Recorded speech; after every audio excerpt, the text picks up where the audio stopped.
आज हम जा रहे हैं उस जगह जहाँ रामायण काल के ऋषि वाल्मीकि जी का तपोभूमि आश्रम है, जहाँ प्रभु श्री राम के दो पुत्र लव और कुश का जन्मस्थली भी है, जहाँ जगत जननी माता सीता कुटिया बनाकर रहती थी। बहुत ही पवित्र क्षेत्र।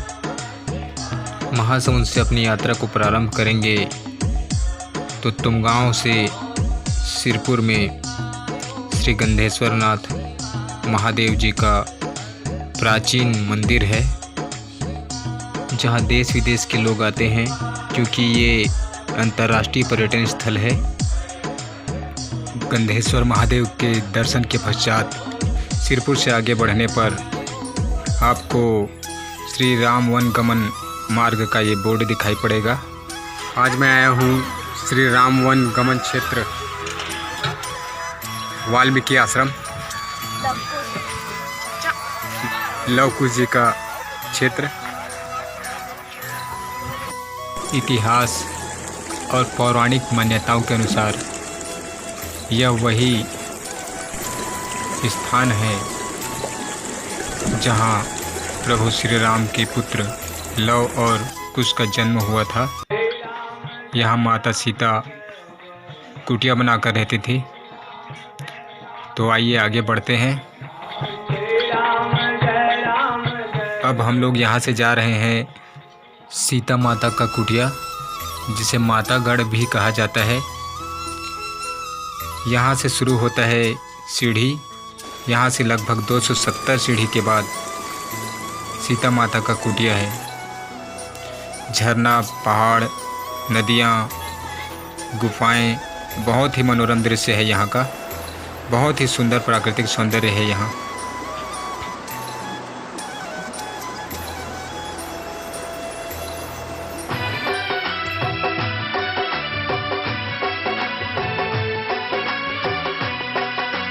शेर पे सवार होके आजा शेरा वाली, शेर पे सवार होके आजा शेरा वाली, शेर पे सवार होके आजा शेरा वाली, शेर पे सवार होके आजा शेरा वाली, सोए हुए भाग्य जगा जा शेरा वाली, शेर पे सवार होके आजा शेरा वाली।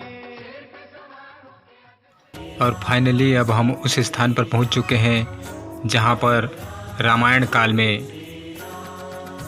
माता सीता, जो अपने दो पुत्रों लव और कुश के साथ इस स्थान पर कुटिया बनाकर रहती थी। और ये है रामायण काल के ऋषि वाल्मीकि जी का आश्रम। दिनेश दानव दैत्य वंश निकंदनम रघुनंद आनंद कंद। और ये बोर्ड में आप देख सकते हैं महर्षि वाल्मीकि जी की तपोभूमि और लव कुश जी का जन्म स्थल। और ये गोमुख है जहाँ से जल प्रवाहित हो रहा है। गोमुख के पास प्राचीन प्रतिमाएं भी हैं। गोमुख के शीतल जल का स्पर्श करके मन प्रसन्न हो जाता है।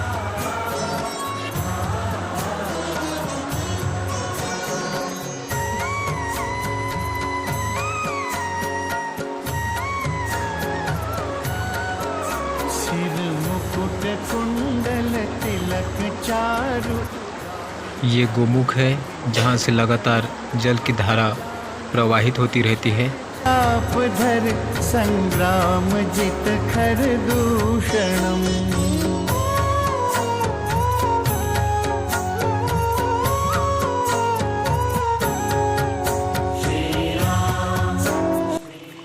तो आइए जानते हैं यहाँ का प्राचीन इतिहास और धार्मिक शास्त्रों के अनुसार यहाँ की महिमा, यहाँ के मुख्य पुजारी जी के द्वारा। धर्मशास्त्र के अनुसार से महर्षि वाल्मीकि जी आश्रम ये कहलाता है। महर्षि वाल्मीकि जी का आश्रम अनेक हैं, लेकिन उसमें से 4 आश्रम मुख्य माना गया है। एक चित्रकूट, एक यहाँ वाल्मीकि आश्रम, एक सीतामढ़ी, चौथा जो है कानपुर के पास बिट्ठोल। तो उसमें ये तीनों आश्रम में वो तपस्या किए थे, लेकिन इस आश्रम में महर्षि वाल्मीकि जी लवकुश को जो है जन्म स्थल यहीं पर माना गया है।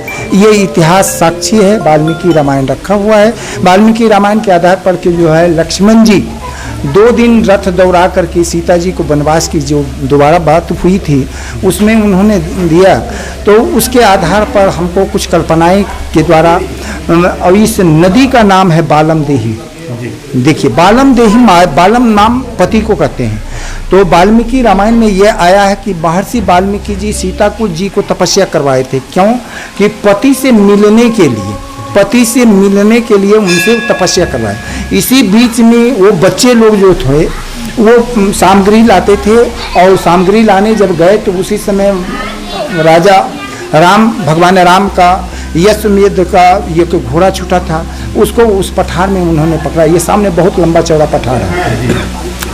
तो ये महर्षि वाल्मीकि आश्रम, ये नदी से ही ये सिद्ध होता है कि इस नदी में यहाँ पर मतलब सीता जी तपस्या की है, और इस जगह पर लवकुश का जन्म स्थल यह है। और बहुत सारी कहानी है इनके साथ। अच्छा, ये दक्षिण भारत, यहाँ पर जहाँ हम और आप हैं, ये खरदूषण का राज था, ये दक्षिण भारत कहलाता है।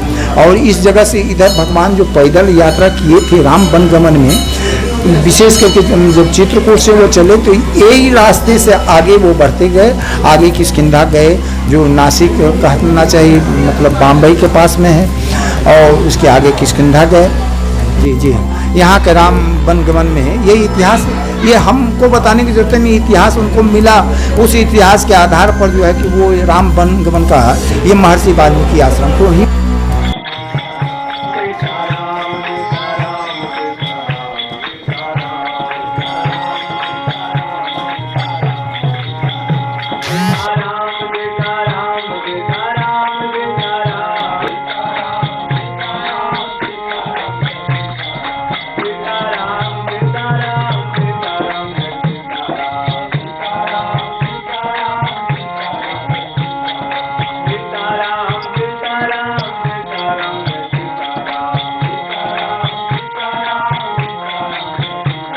धार्मिक स्थान होने के साथ साथ पिकनिक के लिए भी ये बहुत ही बढ़िया स्थान है।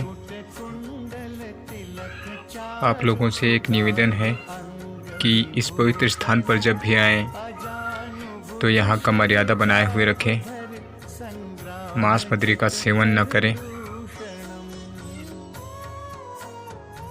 अपने स्वार्थ की पूर्ति के लिए भेड़ बकरी का बलि देकर इस स्थान की पवित्रता को भंग करने की कोशिश न करें। जय जय श्री राम।